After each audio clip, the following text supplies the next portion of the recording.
Audiencia, buenas noches, bienvenidos y bienvenidas a Estación Siniestra. Esta noche tenemos un episodio aterrador. Esta noche de octubre hablaremos sobre sucesos paranormales y un caso de brujería muy fuerte.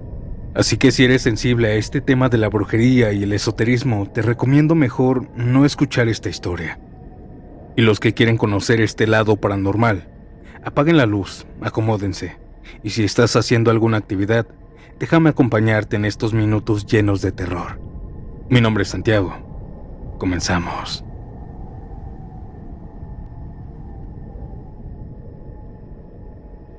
Desde niña escuché que la brujería se pega por envidia, por celos o por amor, pero nunca imaginé verla tan de cerca.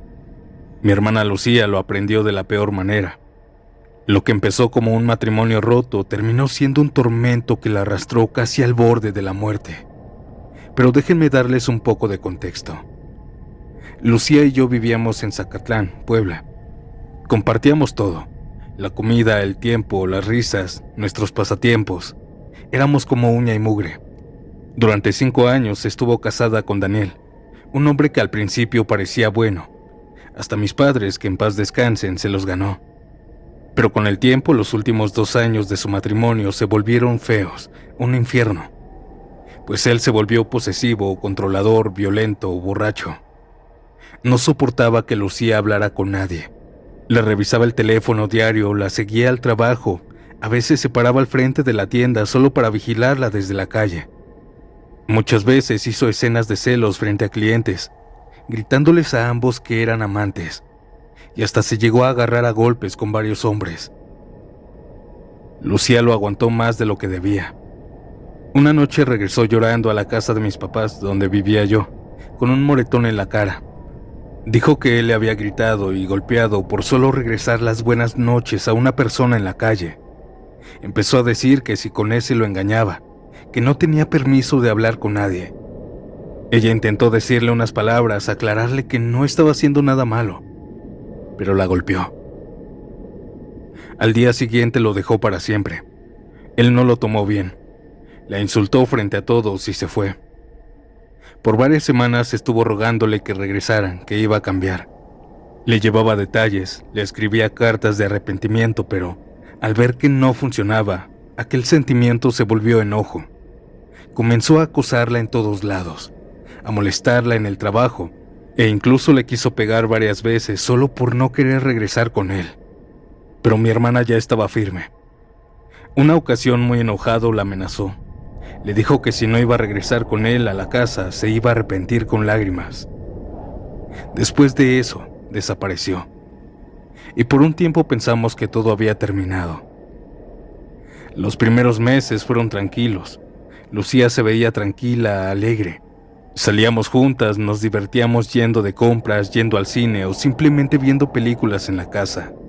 Estaba feliz, radiante, había vuelto su sonrisa. Pero poco a poco algo cambió. De la nada comenzó a tener pesadillas con Daniel. Decía que soñaba con él parado en la puerta de su cuarto, que le decía cosas al oído, que le pedía que regresara. A veces despertaba agitada, sudando, con el corazón acelerado. Lo sueño casi todas las noches, me decía. Y lo peor es que cada vez que lo soñaba, al despertar notaba en el aire su olor, su perfume, como si hubiera estado ahí. Y lo curioso es que yo también lo olía a veces. Aquellas pesadillas dejaron de proyectar a Daniel y comenzó a soñar con una mujer desconocida. Una mañana la encontré con los ojos hinchados. Decía que no había podido dormir, que había soñado con esa mujer otra vez, que cada que cerraba los ojos ahí estaba. Le serví su desayuno, comida y café caliente. Dio el primer bocado y me miró rara. Con la boca llena me dijo: «Sabe a tierra». Pensé que tal vez la comida se había echado a perder. Probé del mismo plato y no, sabía normal. Le serví en otro plato, pero volvió a escupir la comida. «Sabe mucho a tierra, Mari.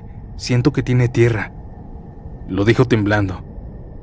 A partir de ese día, empezó a rechazar casi todas las comidas. Algunas veces comía bien y otras decía que el sabor regresaba, como si algo en su boca se transformara en polvo y lodo, y nadie más lo notaba, solo ella. En cuestión de varias semanas bajó casi 15 kilos. Su ropa le colgaba, sus mejillas se hundieron, y su piel se puso amarilla. Súmanle que no dormía bien. Yo la veía y no entendía qué pasaba, parecía enferma, pero los médicos no encontraban nada. Decían que era estrés postraumático. En la casa también cambiaron las cosas. De la nada, una noche comenzaron los ruidos, golpes secos en la pared, pasos que cruzaban el patio. A veces la televisión se encendía solo en la madrugada y algunos electrodomésticos como la licuadora se encendían solas. El botón aparecía hundido, como si alguien lo hubiera apretado. Teníamos que bajar rápido a apagarla, a desconectarla, porque nos daba miedo. Y muy pronto comenzaron las apariciones. Lucía, quien dormía ya en mi habitación por el miedo a las pesadillas, me despertaba asustada. «Mari, está aquí, está en el cuarto». Me decía que veía una silueta parada junto al ropero, una mujer de cabello largo, rubio, con el rostro difuso. La mujer que antes solo veía en sueños, ahora la veía despierta. Yo encendía la luz, pero no había nada. Comenzó a perder el sueño por completo. Pasaba las noches en vela, sentada en su cama, mirando hacia el patio. Decía que si cerraba los ojos, esa mujer se le acercaba al oído y le susurraba su nombre. Mi hermana dejó de trabajar y comenzó a enfermarse.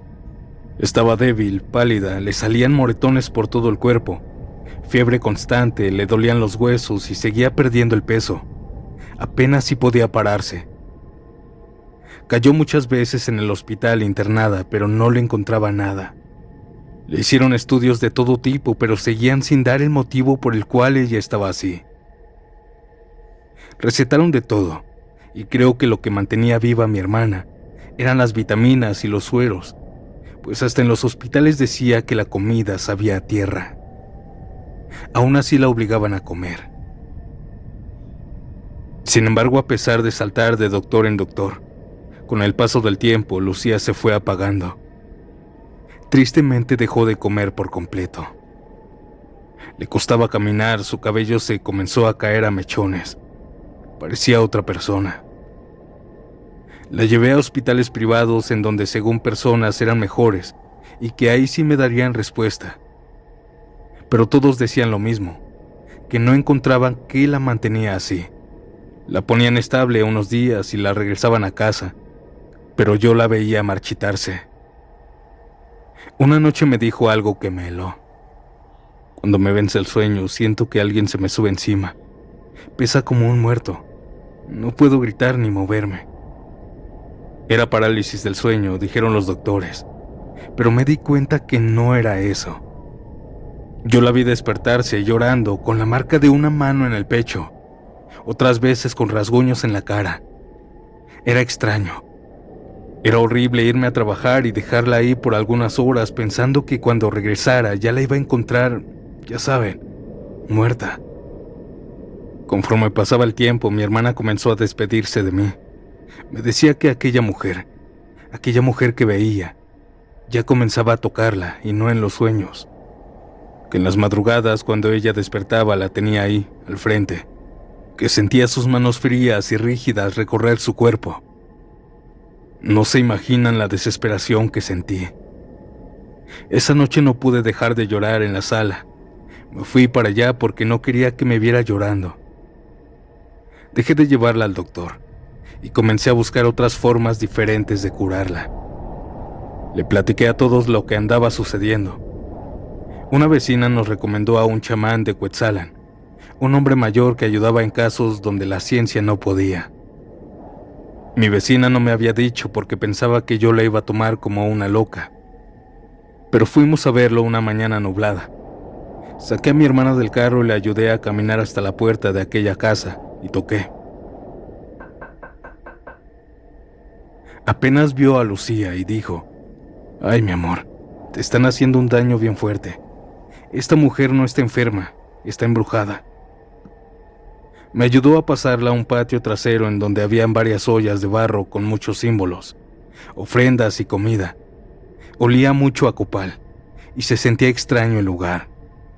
Me pidió que la dejara en medio, que le iba a echar las cartas y otras cosas más que pagamos por la consulta.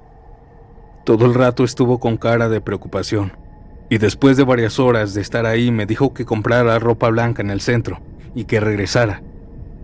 La dejé unos 15 minutos ahí y solo compré una playerita y un short. Regresé.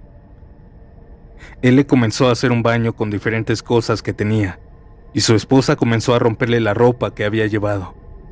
Al final le pusieron la que yo le había comprado. Me dijo que iba a usar esa ropa que ella tenía para dejarla en vela, y que al día siguiente sabría qué le estaba pasando. Nos fuimos. No me van a creer, pero después de ese baño mi hermana comenzó a verse diferente, más despierta, y comenzó a darle hambre. Ese día pudo comer como no había comido.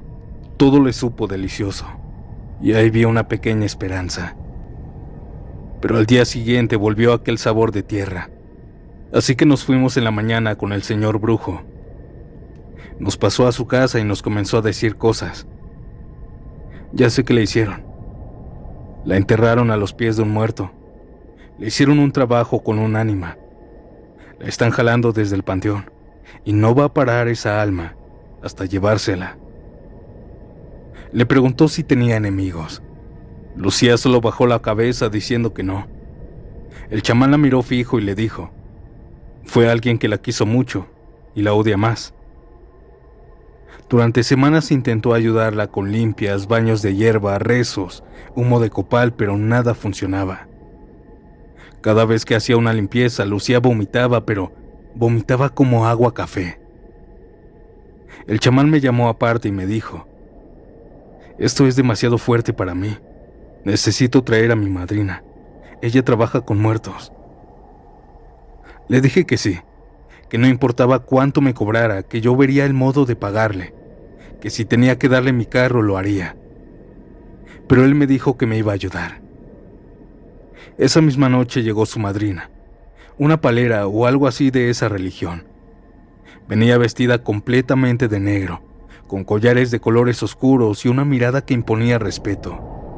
Apenas cruzó la puerta y vio a mi hermana y dijo en voz baja: aquí hay una presencia y no tiene buenas intenciones.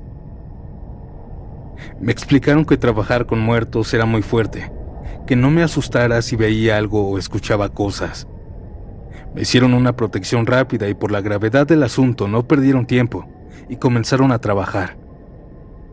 Llevamos a mi hermana a un cuarto sin ventanas. También llevaron una de esas ollas en donde se supone que habita un muerto. Cerraron la puerta, apagaron las luces, dejando una oscuridad total. Prendieron varias velas que formaban un círculo grande donde cabíamos nosotros. Colocaron a mi hermana en el centro y ellos dos al frente mirándose cara a cara, hincados. Yo estaba a la cabeza de mi hermana igual hincada, ambas mirándonos y ella llorando. Allí comenzaron a decir varias plegarias que solo ellos repetían por varios minutos. Mientras más lo decían, el aire comenzó a volverse denso, frío, casi imposible de respirar. El chamán comenzó a rezar en voz baja mientras la madrina golpeaba el suelo con un bastón de madera, marcando un ritmo lento.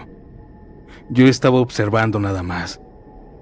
No se veía nada, no se escuchaba nada, pero se sentía algo.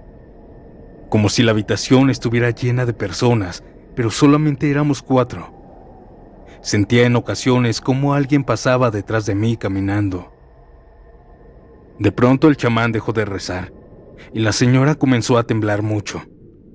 Primero leve, para después comenzar a sacudirse de forma fuerte, hasta que paró. Abrió los ojos de golpe y los dos dijeron: ya sé dónde está. La madrina asintió. Mi muerto ya nos dio la respuesta. Prepárate, tenemos que ir a un panteón, pero no es de aquí. La muerta está lejos. Me dijeron que no podía llevar a mi hermana, que era mejor dejarla en su casa con la esposa del brujo, que ella la cuidaría. Salimos de la casa pasando las 2 de la madrugada.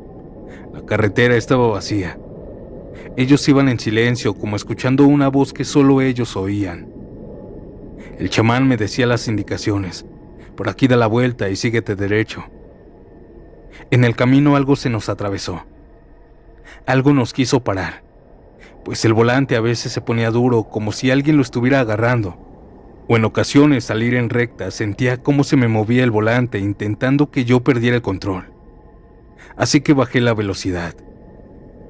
Después de unos 30 o 40 minutos llegamos a un panteón en otro municipio. El panteón era de libre acceso, así que no hubo problemas en entrar. Caminamos con linternas de celular. Los dos caminaban con seguridad, como si conocieran el camino. A medio panteón se detuvieron al frente de una tumba. La madrina susurró: aquí está, a los pies de esta muertita. No teníamos herramientas para los tres. Salimos deprisa. Solo el brujo había agarrado rápido un azadón pequeño y ya medio roto. Y así empezamos a escarbar, quitando la tierra con las manos. La tierra estaba algo dura, pero aún así no perdimos tiempo. Después de varios minutos y unos 30 centímetros de profundidad, apareció una bolsa negra envuelta en trapos. Cuando la abrimos casi vomito. Adentro había tierra, plumas y restos secos de sangre, y muchas fotos de mi hermana junto con ropa de ella. Todas las fotos de ella tenían alfileres en los ojos, otras con su rostro tachado con tinta roja. También había una muñeca vestida con una blusa suya, amarrada con un mecate negro, 3 cabezas de pollo podridas, tierra de panteón por toda la bolsa, y una carta, una petición hacia la ánima. El chamán la leyó en voz baja: si no eres mía, no serás de nadie. Esta ánima irá por ti, para que te arrepientas de lo que me hiciste, y no descansará hasta llevarte con ella. Eran las letras de Daniel. Audiencia, ustedes pensarán que los chamanes pusieron esa bolsa ahí, pero no. Solo Daniel tenía esas fotos. Lucía nunca las publicó, nunca las imprimió. Eran suyas, y su ropa la había dejado cuando se separó. Ahí mismo, a los pies de la tumba, los chamanes encendieron una fogata con algunos polvos que solo ellos conocen. Quemaron las fotos, las cartas y la muñeca. Primero le quitaron la playera y desamarraron para después quemarlos por separado. Quemaron todo. Vi como el fuego se volvía verde y el humo olía a hierro y carne podrida. La madrina comenzó a rezar y a cantar algo en un idioma que yo desconozco. Lanzó sal, agua bendita y copal. El chamán se llevó las cenizas para disolverlas en agua bendita. La muerta ya no tiene poder, pero hay que cerrarle el cuerpo, me dijo. Cuando regresamos a casa pensé encontrar a mi hermana despierta, desesperada como siempre, pero Lucía dormía profundamente bien. Por primera vez en meses su respiración era tranquila. Varias horas después despertó pálida, pero serena. Me dijo algo que me dejó helada. Soñé con una mujer rubia. Estaba parada al frente de una tumba. Luego se dio la vuelta y desapareció. Hasta ese punto no le había dicho que fuimos a un panteón y no había escuchado. Los días siguientes fueron lentos pero distintos. Lucía comenzó a comer poco a poco por fin. El color volvió a su piel y su cabello dejó de caerse. El chamán y la madrina siguieron viniendo varias veces más, haciendo rituales en la casa y oraciones para sellar su cuerpo. Decían que la muerta ya no estaba, que solo quedaban restos de brujería. Ya cuando por fin le quitaron todo el maleficio, los brujos hablaron con nosotros. Nos dieron la oportunidad de devolver aquel trabajo, pero aunque yo quería aceptar esa propuesta, mi hermana no quiso. No tanto porque le tuviera cariño, no. Ella lo odiaba como no tienen una idea, pero dijo que la venganza no iba con ella, que su mejor venganza sería ser feliz. Han pasado años desde entonces. Lucía sigue viva, aunque más callada, pero feliz, hermosa. Ya se ve totalmente recuperada. Esta fue nuestra experiencia con la brujería. Buenas noches, Santiago. Y buenas noches, audiencia.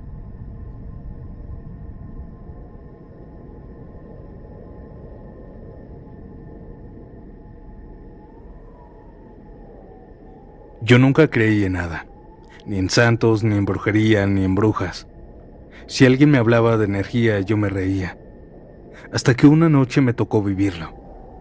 Todo comenzó con una simple broma, pues para mí era eso.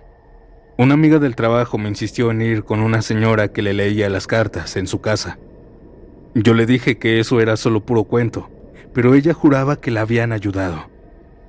Así que un viernes después del trabajo la acompañé. No tenía nada mejor que hacer. Pensé que sería divertido ver cómo alguien inventaba cosas y estafaba a mi amiga. La casa quedaba a las orillas de la ciudad, una colonia vieja, con calles empedradas. Era una vivienda normal, pero al entrar, me sorprendió el olor a incienso y a flores.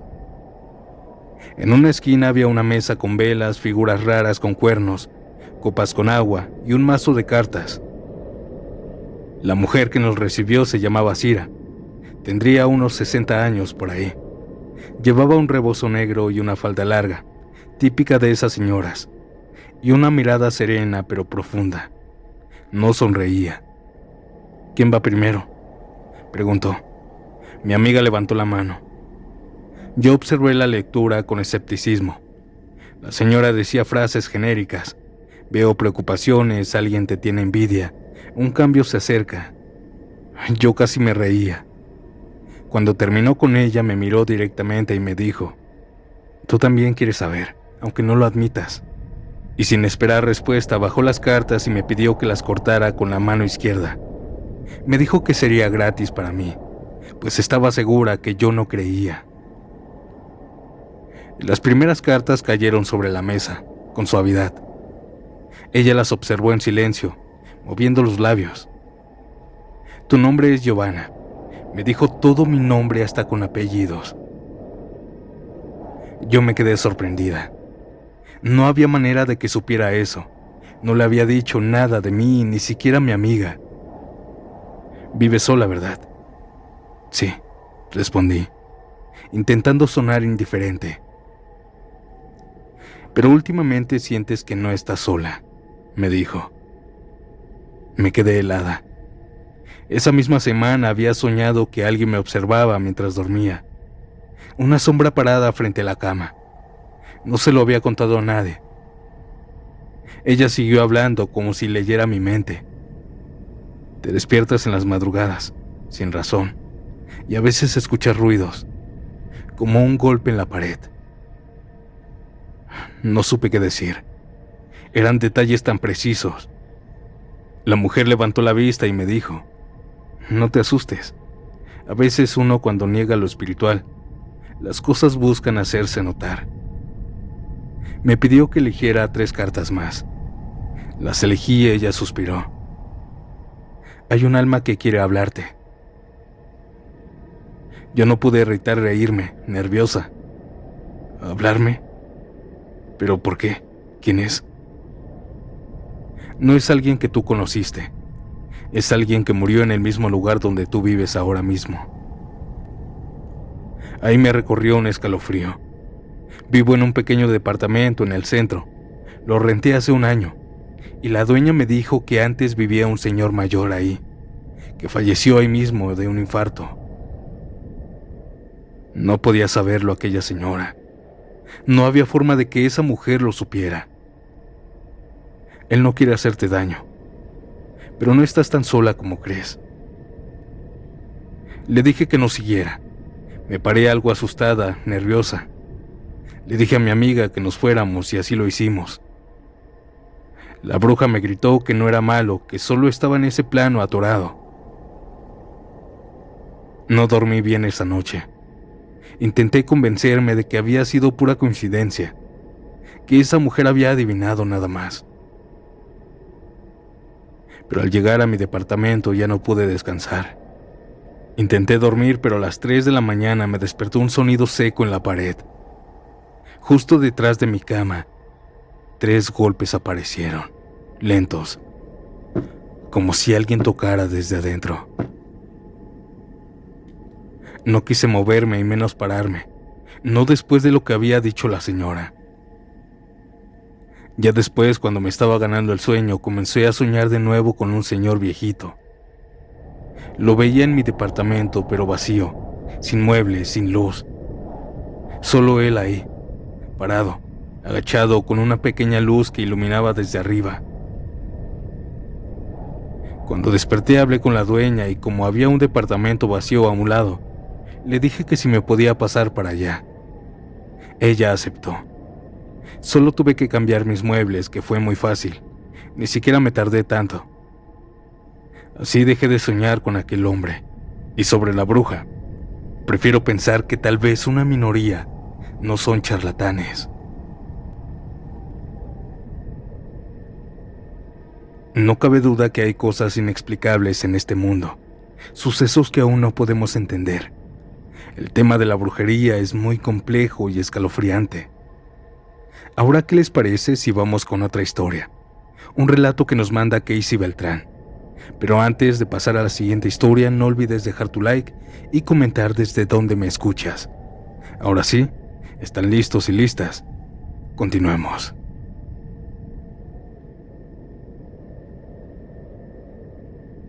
Buenas noches, audiencia. Anteriormente ya había platicado una anécdota que me había pasado. Pero en mi casa han pasado tantas cosas que si uno las cuenta pensarían que solo son historias inventadas. Pero bueno, contaré una anécdota más. La mayoría de cosas paranormales que me llegaron a suceder ocurrieron cuando yo estaba pequeña. Actualmente dentro de mi casa solo se siente una presencia, que todo el tiempo está vigilándonos. Alcanzas a ver de vez en cuando sombras o cosas que te acechan en la oscuridad. La anécdota que contaré me pasó hace mucho tiempo, pero aún así sigo teniendo miedo de ir a nuestro antiguo baño. Cuando yo tenía aproximadamente 10 u 11 años, mi hermano se enfermó y por las noches metíamos un balde a la casa por si él quería vomitar. Cabe mencionar que todos los baldes se encontraban afuera, al lado de un pequeño lavadero que teníamos, el cual estaba a un costado de la casa. Desde ese lavadero se alcanzaba a ver el baño, ya que teníamos que pasar por él y bajar unos escalones para poder llegar, pues en ese momento no teníamos el baño dentro de la casa.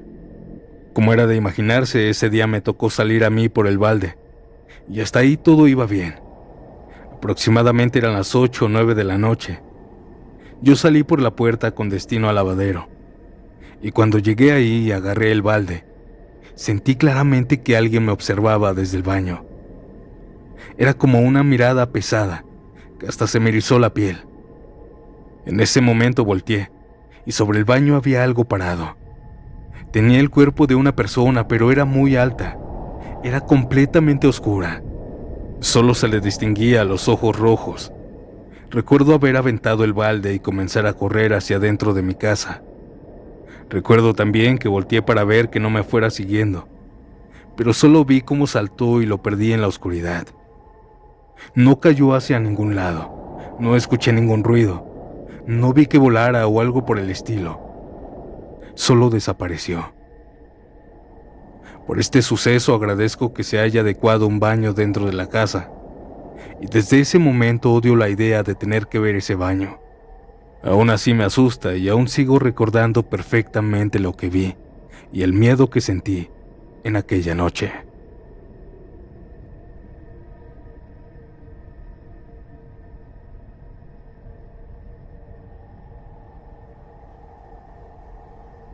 No sé si me crean o no, pero lo que sí sé es que fue muy real, y ahí empezó lo peor de mi vida. Yo soy de Honduras, la ciudad del progreso, Lloro. Cuando tenía 5 años vivía con mis papás y mi hermana en una casita pequeña de tablas.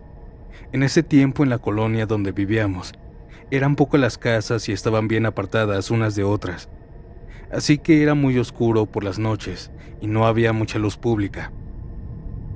Una noche en particular, cuando ya estábamos acostados, recuerdo que mi papá me dijo que saliera afuera a revisar si había guardado unas cosas de la comida, pues no recordaba si las había guardado. Yo no quería, pero mi papá era de carácter fuerte, así que salí. Eran alrededor de la 1 de la madrugada. Revisé todo y cuando ya iba para dentro de la casa, escuché atrás de mí un silbido, como para llamar mi atención. Cuando volteé a ver me quedé sin habla, pues vi a un duende viéndome directamente. Sé que sonará increíble, pero él estaba sobre una gran serpiente, sentado. Solo me quedaba viendo directamente a los ojos, con una mirada tan fría, amenazante, y con una sonrisa de psicópata, una sonrisa que aún no olvido. Me quedé espantado. Como pude, entré a la casa temblando y les conté a mis padres. Mi papá no me creyó, pues decía que eso no existía, pero mi mamá sí lo hizo, pues a ella y a mi hermana les había pasado algo que no le contaron a mi papá. Como mi papá trabajaba de noche, unas noches antes, cuando mi mamá estaba afuera con mi hermana, que solo tenía como 10 años en ese entonces, en un momento mi mamá se descuidó de ella y desapareció. Mi mamá empezó a buscarla por todos lados. Fue a pedirle a los papás de mi papá que le ayudaran a buscarla, y salieron juntos con ella. A mi hermana la encontraron caminando en medio de una siembra de maíz, dirigiéndose hacia la montaña. Mi mamá dice que cuando la encontraron, mi hermana iba caminando como en trance, y que cuando la tomó de la mano, escuchó una risa que le provocó gran temor. Salieron todos corriendo de ahí. Cuando llegaron a la casa, empezaron todos a orar por mi hermana, pues dijo que cuando ella estaba con mi mamá, de la nada, en lo oscuro del patio, vio a un hombre que le mostró muchos juguetes y le decía que se los iba a regalar, y que ella empezó a seguirlo, pero que de ahí ya no recuerda nada más. Todos estuvieron de acuerdo en que no le dirían a mi papá, pues como él no creía en eso, solo se iba a molestar con mi mamá. Hasta esa noche que me pasó a mí, y ella le contó todo lo que había pasado. Y para mí, en lo personal, fue donde todos los horrores empezaron.